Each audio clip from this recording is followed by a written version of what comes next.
कटी हुई थी। इस वक्त हम इस खस्ता हाल इमारत की दूसरी मंजिल पर ठहरे हैं और ये कमरा देखें।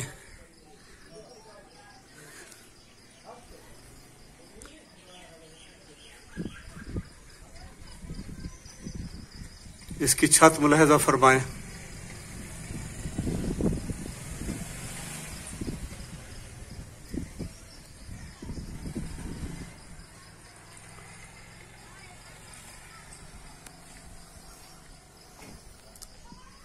छत पर जो नक्शो निगार बनाए गए हैं वो अभी तक चमक रहे हैं।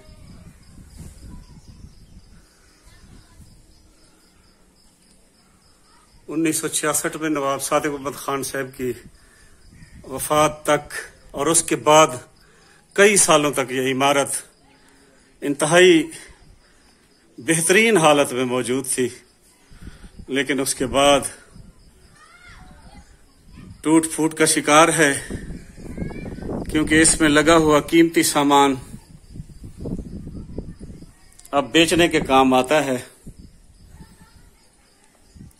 ये देखें, इस कमरे के दरवाजे से वो रास्ता सामने साफ नजर आ रहा है जो इस इमारत की तरफ आता है और महल उल्टे हाथ पे महल की तरफ जा रहा है।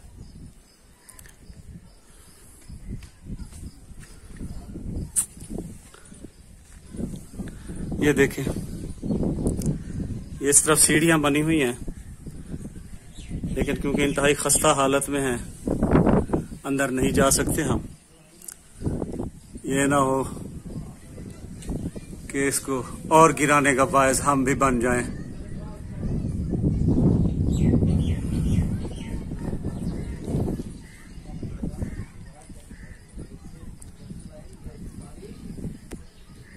तार हैं ये कमरे, चारों तरफ इसकी खिड़कियां दरवाजे लगे हुए हैं।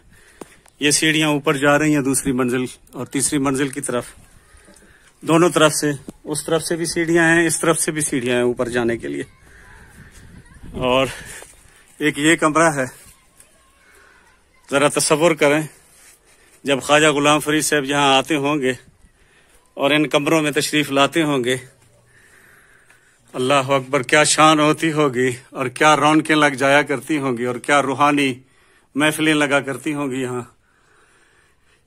एक कमरा ये भी है, ये देखें, इसके नक्शो निगार बता रहे हैं कि ये इंतहाई काबिल दीद, इंतहाई खूबसूरत और दिल को छू लेने वाली इमारत थी। आखिर ये नवाब सादिक मोहम्मद खान वाली रियासत ने अपने पीरो मुर्शिद ख्वाजा गुलाम फरीद साहब के लिए बनवाई थी और उन्होंने इतराफ दूर दराज से अपने अपने काम के माहिर कारीगरों को बुलवाकर इसको तामीर करवाया।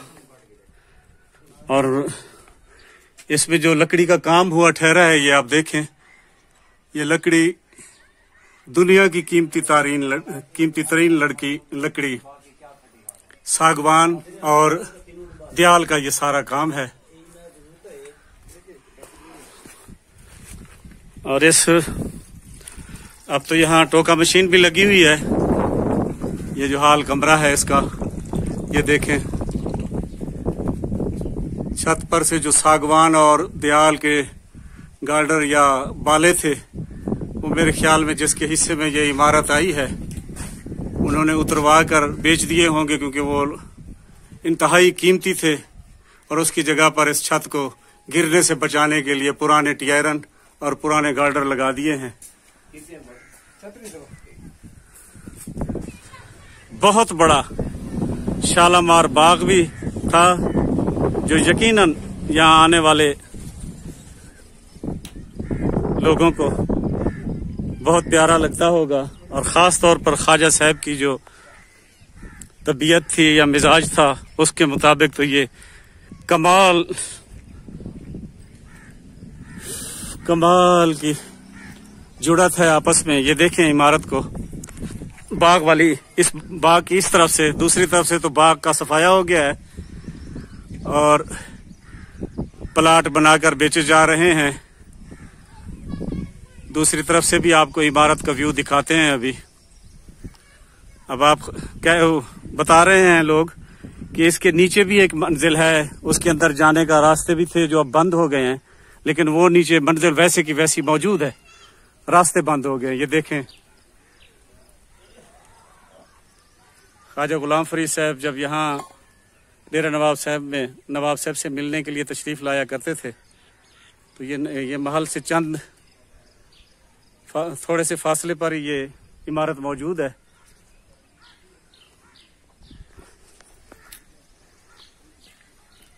अब ये इमारत जो है अपनी हालत पे नोहा कुनाह है और यकीनन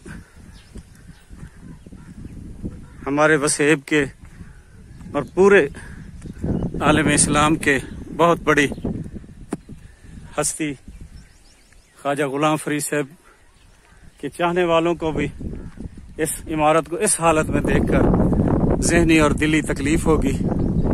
लेकिन क्या किया जाए, जो कौमें अपना विरसा नहीं संभालती, अपने विरसे की देखभाल नहीं करती, उसकी कदर नहीं करती, फिर ये तो इमारतें हैं, उनके अपने बुजुर्ग बड़े, उनके नाम लेवा जो होते हैं वो बेहिसी का जब मुजाहरा करते हैं तो उनके अपने बुजुर्गों बड़ों का नाम तक नहीं रहता। ये तो खैर इमारत है, हालांकि इस इमारत को सजा बनाकर संवार कर महफूज कर लेना चाहिए था। ये इतनी बड़ी हस्तियों के नाम से मंसूब थी। मेरा तो ख्याल है कि नवाब सादिक मोहम्मद खान चहारम जो ख्वाजा गुलाम फरीद साहब के मुरीद थे और ख्वाजा गुलाम फरीद साहब जो हमारे वसेब के बहुत बड़े दानिश्वर, बहुत बड़े शायर, बहुत बड़े आलिम दीन और बहुत बड़े बुजुर्ग पीराने पीर थे, उनकी रूहें यकीनन यहाँ आती होंगी और दूर से इस इमारत को देखकर दिल गिरफ्ता होकर वापस चली जाती होंगी। ये बाग शालामार बाग का दूसरी तरफ से नज़ारा है। देखें, अब यहाँ इमारतें बनती जा रही हैं, बाग ख़त्म होता जा रहा है।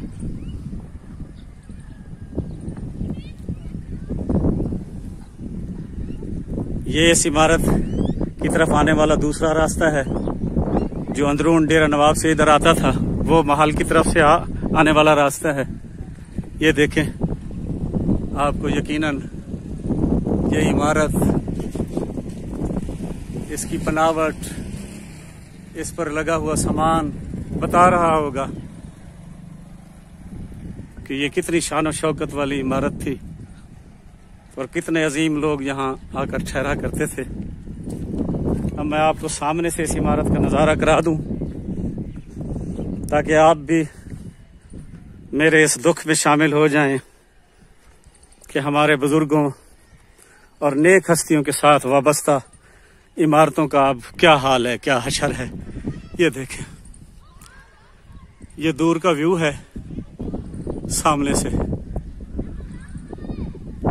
देखें, हाय वे हाय,